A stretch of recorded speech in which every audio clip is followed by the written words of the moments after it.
Hey, it's me, MLB. Here is chapter 73 of Gains, and this one is titled Turning Point. Kiri and Yu chatted the afternoon away, enjoying each other's company, sitting close and holding hands, and just generally feeling comfortable being next to each other. It didn't matter the topic of conversation, everything just flowed, and you caught yourself wondering why you hadn't moved school sooner. So you really like it at UA? Kiri asked, letting go of your hand so that he could wrap an arm around you and pull you into his side. Yeah, I really do, you said with a content little sigh, resting your head on his chest while he placed his chin on top of your head. I can't believe everyone here is so nice and supportive, and then there's you and Katsuki. Okay, so the schoolwork's a bit intense, but that's what life of a hero is going to be like. I can't take this lightly. I agree, Kiri said. Hey, who are you going to pick to do work experience with? He asked. I don't really know. I don't know if this might sound unfair, but I don't care. It's not that I don't care about the hero, it's more that I don't care who it is, because I'm sure I can learn something from everyone. That's a really good point, Kiri said. Personally, there are a few that I'd like to work under, just because I really admire them. But like you said, it doesn't matter who really. They're all so amazing and manly. Which ones do you want to work under? You asked, lifting your head off his chest to look at him. He adjusted as you moved, and you looked into each other's eyes for a bit. Well, fourth kind is super manly, and also Fat Gum is really amazing, Kiri said. Oh, yeah, I love Fat Gum. I used to look up to him a lot when I was younger, and Mum told me she actually met him one day at the shops. She said he's really nice, and he treated her so kindly. That really stuck with me, you said brightly. Let's both put Fat Gum down as the one we want to intern with, Kiri said with shining eyes.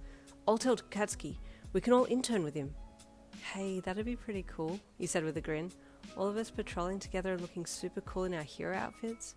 So manly, Kiri said with passion, imagining all of you boss walking down the street in your gear, helping people and just generally being amazing. I'm keen to see your outfit, as well as Katsuki's, he said. I didn't even ask you what it looked like. That's going to be a surprise then, Kiri said with a smile, his smile making his eyes crease up as his toothy grin took over his face. I can't wait to see your reaction. I'm sure it's going to be amazing, you said as you rested your head back on his chest with another content smile, and he put his chin down on top of your head again. You stayed out a little longer, then went back to the dorms, both of you feeling happier about having spent some quality time together. The next day, your arms weren't too bad, and you were grateful for that because it was another full-on day with classes and sports and all other kinds of training.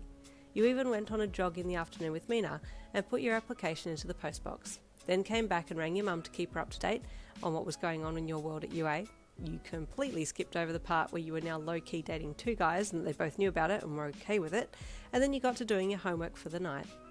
The following day was Friday, and you were excited and afraid to be hanging out / training with Bakugo. He looked to be fired up that day, and you were worried about what he had in store for you for the afternoon. 4 p.m. rolled around and you headed to the training arena to meet with your man. He was already stretching and getting warmed up as you entered, and you gave him a smile as you put your bag down. Can I give you a hug at least before I die? You joked, walking over and opening your arms to hug him. He smirked and hugged you back, bending his head down over your shoulder to maximise the contact. You won't die if you dodge, he said with a smirk, and you shuddered a little as you pulled back from the hug. So, how do you plan on killing me today? You asked. You still need to work on your attacks, he said. I'll definitely be attacking you, but you need to attack me more. Push me back, force me into a corner. I don't know if I have the power to do that, you started to say, but he cut you off. Shut up or I'll kill you, he snapped. I know you can do it, you keep doubting yourself. I'm just saying, I've never tried to... Just then, Bakugo detonated an explosion at you, and you quickly dodged it and made a lightsaber from your palm of your hand, swinging it up and barely missing Bakugo with it, which made him jump out of the way. You really did like Bakugo, but there was something about how he trained that made you angry, and you determined that you were going to get him once and for all, get him cornered, and then tell him off, show him that you were the boss.